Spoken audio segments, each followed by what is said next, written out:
گفتگو کے لیے خطاب کے لیے دعوت دیتا ہوں شیخ الحدیث جامع سلفیہ فیصل آباد فضیلت الشیخ ڈاکٹر محمد عتیق الرحمن صاحب حفظہ اللہ تعالی کہ وہ مختصر وقت کے لیے آپ سے ہم کلام ہو اور آخر میں دعا فرمائیں۔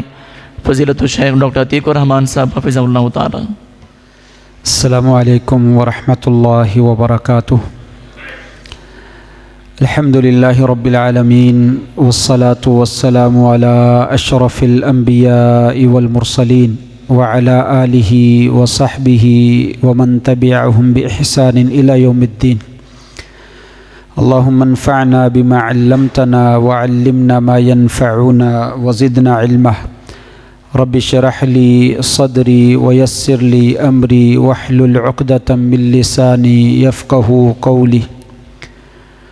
قال اللہ تبارک و تعالی اعوذ باللہ من الشیطان الرجیم ومن اعرض عن ذکری فإن له معیشۃ ضنکا ونحشره یوم القیامۃ اعمی قال رب لم حشرتنی اعمی وقد كنت بصیرا قال كذلك أتتك آياتنا فنسيتها وكذلك اليوم تنسى۔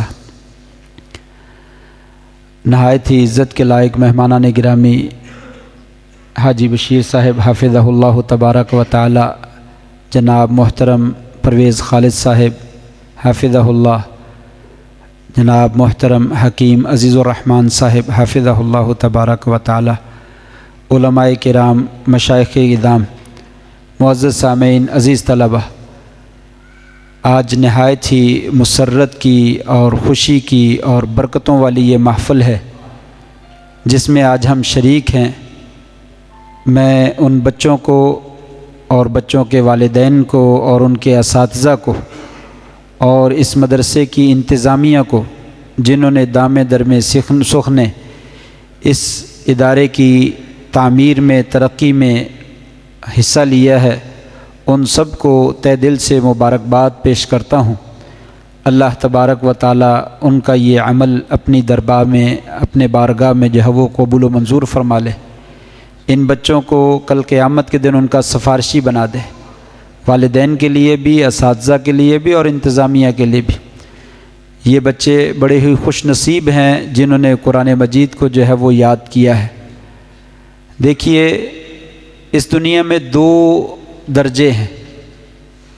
ایک درجے کے بارے میں تو اللہ تعالیٰ نے یہ کہا وَمَنْ أَعْرَضَ عَنْ ذِكْرِي فَإِنَّ لَهُ مَعِيشَةً ضَنْكَ، جو لوگ ہمارے ذکر سے منہ موڑتے ہیں، قرآن مجید سے، شریعت سے روگردانی کرتے ہیں، اسے پڑھتے نہیں ہیں، اسے سمجھتے نہیں ہیں، اس کے مطابق عمل نہیں کرتے ہیں، اسے لوگوں تک پہنچاتے نہیں ہیں، اس کی نشر و اشاعت اور تعمیر میں حصہ نہیں لیتے ہیں، ایسے لوگوں کے لیے کیا ہے؟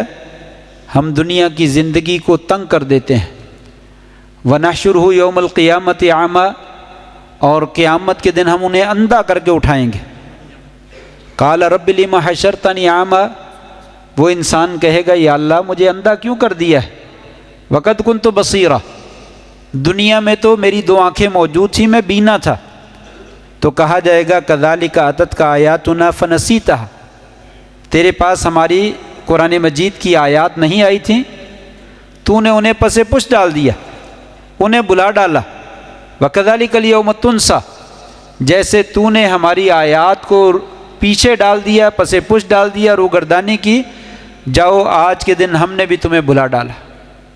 یہ ایک طبقہ ہے جن کے بارے میں رسول کریم صلی اللہ علیہ وآلہ وسلم، جنہوں نے اپنی ذات کے لیے ساری زندگی کبھی انتقام نہیں لیا، قتل کرنے والے، زخمی کرنے والے اور آپ کے صحابہ کے اوپر کیچڑ اچھالنے والے، آپ نے کبھی کسی کے لیے جو ہے وہ انتقام نہیں لیا، لیکن اس مقصد کے لیے آپ نے بھی بد دعا فرما دی۔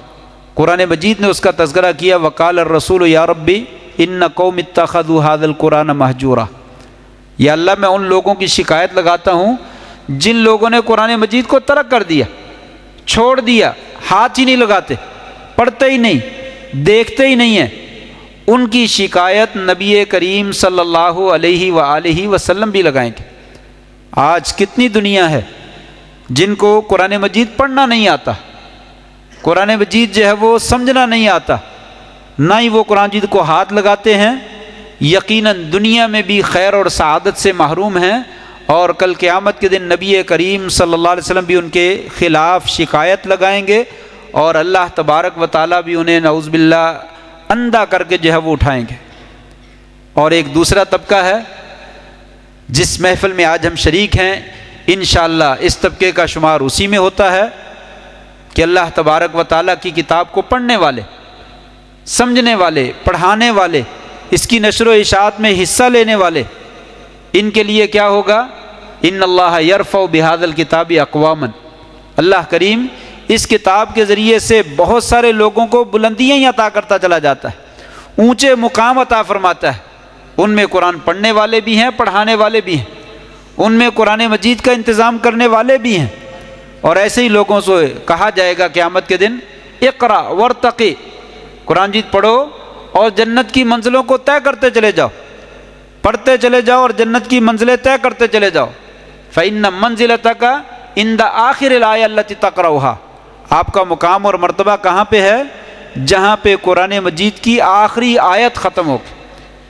30 پارے، 114 صورتیں اور 6000 سے زائد آیات، انسان کتنی دیر میں پڑھے گا؟ کہا جائے گا کہ ٹھہر ٹھہر کے پڑھ، جیسے دنیا میں ٹھہر ٹھہر کے پڑھتا تھا۔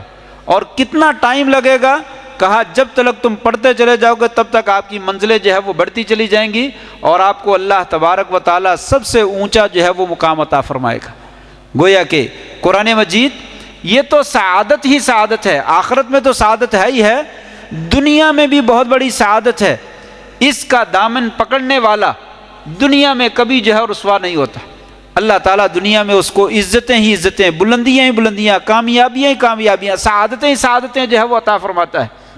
آپ دیکھیے ایک آیت ہے، بلکہ دو کہہ لیں، معراج کی رات میں اللہ تبارک و تعالیٰ نے اسپیشل تحفہ عطا کیا نبی کریم صلی اللہ علیہ وسلم کو۔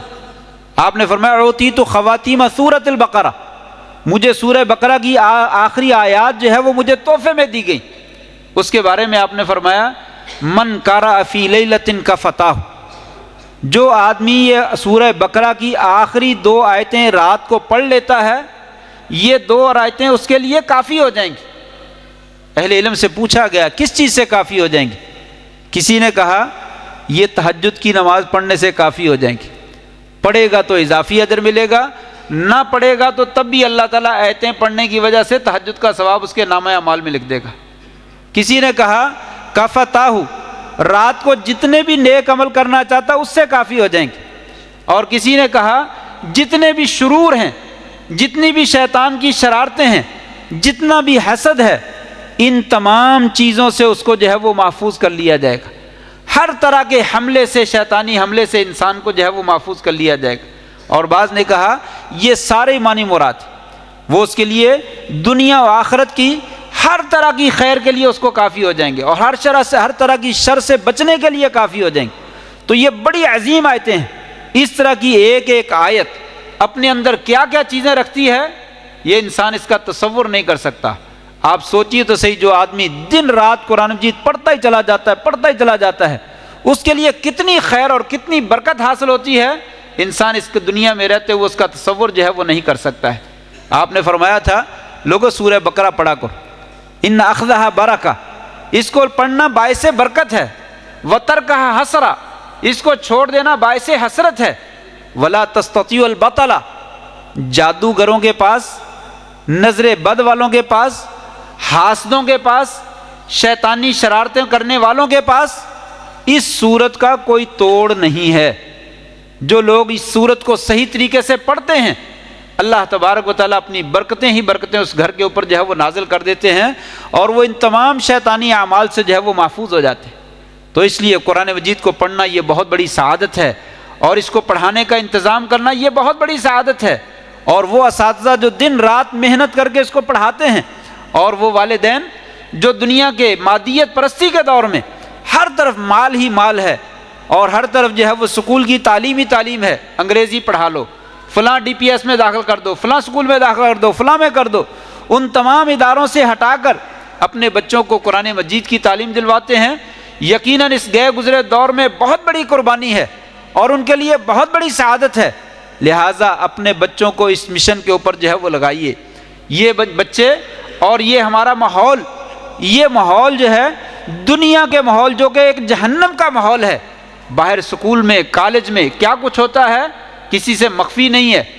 سگریٹ پینا تو کوئی جرم ہے ہی نہیں نا، وہاں پہ جو برائیاں کی جاتی ہیں روح جو ہے وہ کانپ اٹھتی ہے، انسان جو ہے وہ لرز اٹھتا ہے جس ماحول کے اندر وہاں پہ بچوں کی جو ہے وہ تربیت کی جاتی ہے۔ یہ تو ایک جنت نظیر ماحول ہے جہاں پہ بچے بیٹھ کر قرآن مجید کی صدا جو ہے وہ بلند کرتے ہیں، انہیں اللہ کا اور اس کے رسول کا جو ہے وہ درس دیا جاتا ہے۔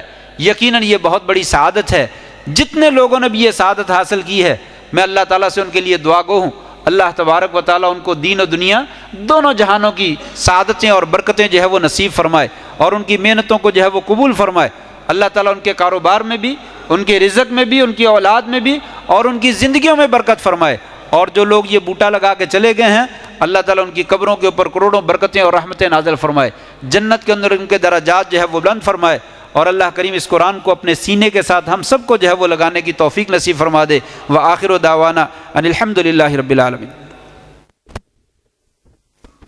دعا فرما دیجئے۔